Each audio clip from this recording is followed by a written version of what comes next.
In April, Freddie Gray's death and the resulting protests turned national attention to Baltimore and its complicated, racially charged struggles. But after a few weeks of collective hand-wringing, we all inevitably turned our attention elsewhere, to the next flashpoint or the new headline.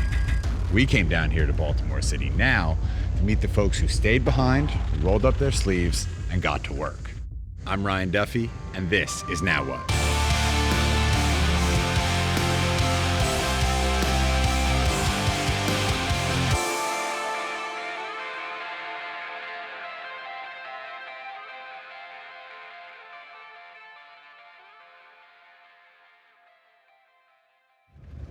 What's this neighborhood called?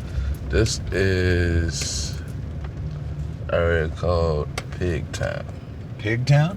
Pigtown. All right. First time I got slammed by the police was on that block. We just passed. Slammed to the ground? In the snow too. We were just sitting on my friends on the steps, just talking. They jumped out the car, guns drawn and everything. Jumped out with guns drawn? Yeah, like we just killed somebody. Maurice's story is far from unique. For kids growing up in Baltimore today, whether it's conflict with police, underfunded schools, crime, or the socio-economic fracturing of the city, the problems seem a lot closer than the solutions. This the block right here, this block and next block, and then you cross over, and it's completely different. That's so crazy to go just 50 yards up the road. There is a completely different neighborhood with a completely different income bracket. It's a real fragmented city. The police presence is different. Everything. When you were a kid growing up, did you have any friends who grew up here? No. And it's not just about nicer houses and gated yards. Studies have shown a 20-year difference in life expectancy between those who live in the most affluent neighborhoods in Baltimore versus those who live 6 miles away in the most impoverished. This is the block I grew up on. I used to play basketball in this elementary school right here.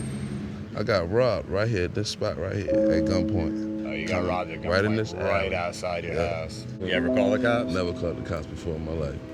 The uneasy mix of crime, policing, and race have been issues in Baltimore for a long time. Nearly $6 million has been paid out by Baltimore since 2011 in over 100 police brutality lawsuits. And blacks are 5.6 times more likely than whites to be arrested for petty offenses like marijuana possession. I sat down with Chris Wilson, a longtime Baltimore resident and former inmate, to discuss the ongoing systemic problems in the city.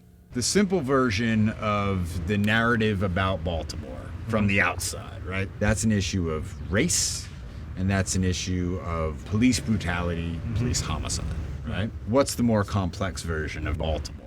This is definitely like a city that has experienced like historical trauma.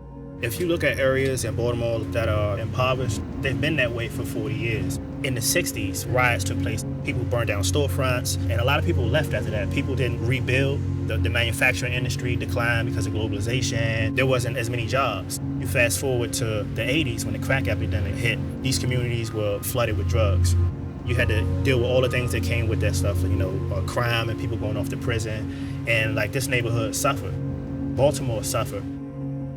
You got stuff that happens constantly, every day stresses, and then eventually, people they can't take it. You don't have to look far to find folks willing to voice frustration. Chris and I were interrupted by an unemployed math teacher named Greg, who's lived in Baltimore his whole life.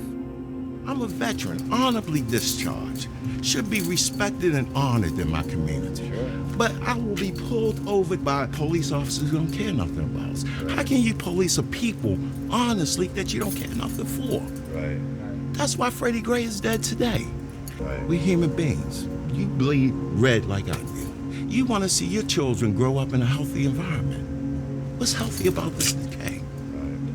Baltimore at one time in the 70s, you could go 3 blocks down the street and get a job like that.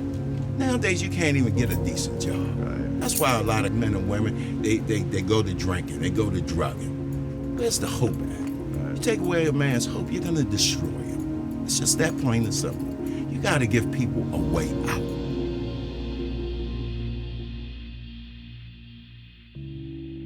You know, a lot has been told about what's been left, and people focus on the vacant buildings and the vacant homes and how it looks like, to an outsider's perspective, no one wants to live here anymore.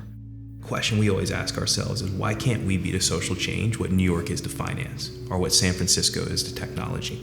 Why can't we be the capital for social change? Why can't we be the frontier and the front line for making a difference? Our thesis is that Baltimore is the best place in the world to change the world. I met up with FAGAN Harris, founder of Baltimore Corps, which serves as a placement agency for cause-driven organizations all over the city. Hey man, nice to meet you. What's going on? Good to meet you, FAGAN. Thanks so much for having us. Dude, thanks for coming. We're right upstairs. All right, cool. FAGAN had brought together a couple of Baltimore Corps partners hell-bent on fixing the city from the inside out. We joined back up with Chris Wilson and met Sarah Heminger from the student outreach group Thread. I believe there's two ways of looking at Baltimore. You could say, okay, they're a laggard, they're behind, like look how dysfunctional they are. Or, actually, you know what, they're on the cutting edge of wrestling with some really hard stuff. At Baltimore Corps, we have a team of recruiters that canvass college campuses, that canvass graduate programs, that canvass communities, and we try to identify those people who have a huge heart for social change, who are insanely skilled, and have the grit and the resilience and the commitment to work in an urban center like Baltimore. And so we recruit them to the fellowship program, and we then match them to organizations that we feel like is doing deeply meaningful and impactful work here in the city. What is it that motivates each of you guys to do what you do? In my situation, it's how I grew up and the things that I experienced. I see so many people that have lived and continue to live like the way I grew up. I think I can affect some change, even if it's just on the grassroots level. So my company name is Barclay Investment Corporation. And I guess on first glance, you would think that it's investing, Wall Street, but we actually invest in people who need help the most. Chris came through the very system he's now working to improve, having been sent to prison when he was just 17. When he was released, he struggled to acclimate to a society and job market that felt alien to him. Now, he's focused on making that transition easier for former inmates returning to Baltimore. I made a mistake, when I was young. I was 17, and I know how hard it is to find employment when you get out of prison, and I want to make that transition a little smoother for people. He calls it low-tech innovation. There's a lot of things that we need that keep our society running and moving along. Chris taps into a talent pool that a lot of people overlook and ignore, and they get that second or third chance. And in a lot of ways, insofar as the work is concerned, he's reinventing Main Street. This is hard work. It's super hard work. But the relationships are so meaningful to me that it makes all of that completely worth it. Thread is a community of caring people who come together to support the most underperforming high school students in Baltimore City, students that are facing extreme challenges outside of the classroom.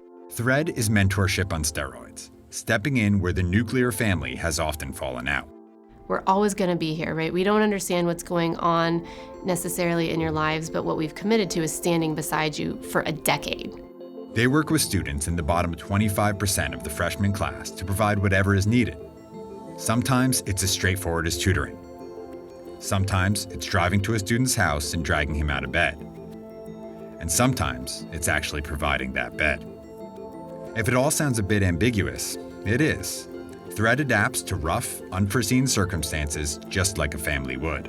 What's not ambiguous is the results. To date, 100% of Thread students have graduated high school and 96% have been accepted to college. I met back up with Maurice, a member of Thread's first graduating class, who's now mentoring a younger student in the program. So we're here in front of your new place. Looks like a nicer neighborhood. Yeah, my block's pretty quiet than my initial block. It's a big step from staying on the couch over on Ashton Street where we were earlier. Now you're also at the point where you have people staying on your couch. Right. It's come full circle, right? Right, so to get back to the program, I met Malcolm. He was kind of growing up in the same situation I was growing up in. Now he's graduating on his way. Now that I graduated, and I'm trying to influence whoever else is listening, that they can also be something greater. Right. A lot of people lose faith and lose hope because of their situations, but you can't let your past determine your future. When we met Greg on the street, he told us that to fix Baltimore, you have to give people a way out. I know what he meant. But I think if you asked Fagan, Chris, and Sarah, the future of Baltimore rests on giving the next generation a way up, not out.